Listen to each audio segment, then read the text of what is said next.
My fellow Americans, this is the 34th time I'll speak to you from the Oval Office, and the last. We've been together 8 years now, and soon it'll be time for me to go. But before I do, I wanted to share some thoughts, some of which I've been saving for a long time. It's been the honor of my life to be your president. So many of you have written the past few weeks to say thanks, but I could say as much to you. Nancy and I are grateful for the opportunity you gave us to serve. One of the things about the presidency is that you're always somewhat apart.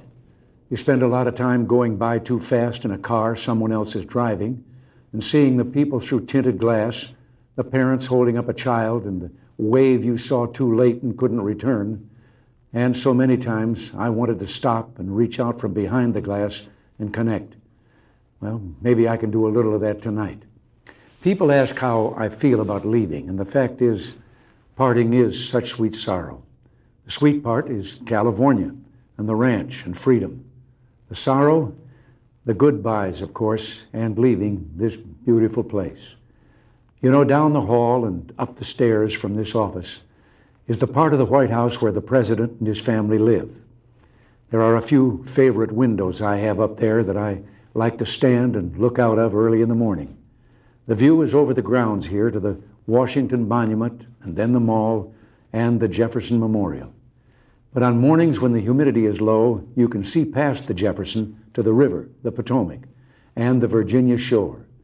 Someone said that's the view Lincoln had when he saw the smoke rising from the Battle of Bull Run. Well, I see more prosaic things. The grass on the banks, the morning traffic as people make their way to work, now and then a sailboat on the river. I've been thinking a bit at that window. I've been reflecting on what the past 8 years have meant and mean. And the image that comes to mind like a refrain is a nautical one. A small story about a big ship and a refugee and a sailor. It was back in the early 80s, at the height of the boat people, and the sailor was hard at work on the carrier Midway, which was patrolling the South China Sea. The sailor, like most American servicemen, was young, smart, and fiercely observant. The crew spied on the horizon a leaky little boat, and crammed inside were refugees from Indochina hoping to get to America. The Midway sent a small launch to bring them to the ship in safety. As the refugees made their way through the choppy seas, one spied the sailor on deck and stood up and called out to him. He yelled, "Hello, American sailor. Hello, freedom man." A small moment with a big meaning. A moment the sailor who wrote it in a letter couldn't get out of his mind. And when I saw it, neither could I. Because that's what it was to be an American in the 1980s. We stood again for freedom. I know we always have, but in the past few years, the world, again and in a way we ourselves, rediscovered it. It's been quite a journey this decade, and we held together through some stormy seas. And at the end, together, we're reaching our destination. The fact is, from Grenada to the Washington and Moscow summits, from the recession of 81 to 82 to the expansion that began in late 82 and continues to this day, we've made a difference. The way I see it, there were two great triumphs, two things that I'm proudest of. One is the economic recovery in which the people of America created and filled 19 million new jobs. The other is the recovery of our morale. America is respected again in the world and looked to for leadership. Something that happened to me a few years ago reflects some of this. It was back in 1981, and I was attending my first big economic summit, which was held that year in Canada. The meeting place rotates among the member countries. The opening meeting was a formal dinner for the heads of government of the 7 industrialized nations. Well, I sat there like the new kid in school and listened. And it was all Francois this and Helmut that. They dropped titles and spoke to one another on a first-name basis. Well, at one point, I sort of leaned in and said, "My name's Ron." But in that same year, we began the actions we felt would ignite an economic comeback. Cut taxes and regulation. Started to cut spending. And soon the recovery began. 2 years later, another economic summit with pretty much the same cast. At the big opening meeting, we all got together, and all of a sudden, and just for a moment, I saw that everyone was just sitting there looking at me. And then one of them broke the silence. "Tell us about the American miracle," he said. Well, back in 1980, when I was running for president, it was all so different. Some pundits said our programs would result in catastrophe. Our views on foreign affairs would cause war. Our plans for the economy would cause inflation to soar and bring about economic collapse. I even remember one highly respected economist saying back in 1982 that the engines of economic growth have shut down here, and they're likely to stay that way for years to come. Well, he and the other opinion leaders were wrong. The fact is, what they called radical was really right. What they called dangerous was just desperately needed. And in all of that time, I won a nickname, the Great Communicator. But I never thought it was my style or the words I used that made a difference. It was the content. I wasn't a great communicator, but I communicated great things. And they didn't spring full bloom from my brow. They came from the heart of a great nation, from our experience, our wisdom, and our belief in the principles that have guided us for 2 centuries.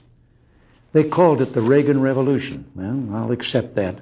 But for me, it always seemed more like the great rediscovery, a rediscovery of our values and our common sense. Common sense told us that when you put a big tax on something, the people will produce less of it. So we cut the people's tax rates, and the people produced more than ever before. The economy bloomed like a plant that had been cut back and could now grow quicker and stronger. Our economic program brought about the longest peacetime expansion in our history. Real family income up, the poverty rate down, entrepreneurship booming, and an explosion in research and new technology. We're exporting more now than ever because American industry became more competitive. And at the same time, we summoned the national will to knock down protectionist walls abroad instead of erecting them at home. Common sense also told us that to preserve the peace, we'd have to become strong again after years of weakness and confusion. So we rebuilt our defenses. And this new year, we toasted the new peacefulness around the globe. Not only have the superpowers actually begun to reduce their stockpiles of nuclear weapons, and hope for even more progress is bright, but the regional conflicts that rack the globe are also beginning to cease. The Persian Gulf is no longer a war zone. The Soviets are leaving Afghanistan. The Vietnamese are preparing to pull out of Cambodia. And an American-mediated accord will soon send 50,000 Cuban troops home from Angola.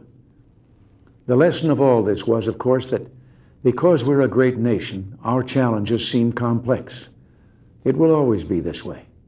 But as long as we remember our first principles and believe in ourselves, the future will always be ours. And something else we learned. Once you begin a great movement, there's no telling where it'll end. We meant to change a nation, and instead, we changed a world. Countries across the globe are turning to free markets and free speech, and turning away from the ideologies of the past. For them, the great rediscovery of the 1980s has been that, lo and behold, the moral way of government is the practical way of government. Democracy, the profoundly good, is also the profoundly productive. When you've got to the point where you can celebrate the anniversaries of your 39th birthday, you can sit back sometimes, review your life, and see it flowing before you. For me, there was a fork in the river, and it was right in the middle of my life. I never meant to go into politics. It wasn't my intention when I was young. But I was raised to believe you had to pay your way for the blessings bestowed on you. I was happy with my career in the entertainment world, but I ultimately went into politics because I wanted to protect something precious. Ours was the first revolution in the history of mankind that truly reversed the course of government, and with 3 little words: we the people. We the people tell the government what to do. It doesn't tell us. We the people are the driver. The government is the car, and we decide where it should go and by what route and how fast. Almost all the world's constitutions are documents in which governments tell the people what their privileges are.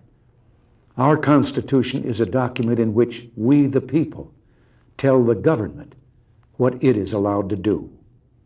We, the people, are free. This belief has been the underlying basis for everything I've tried to do these past 8 years.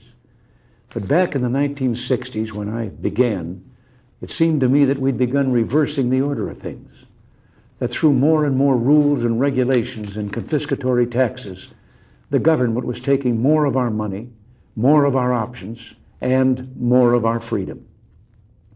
I went into politics in part to put up my hand and say, stop.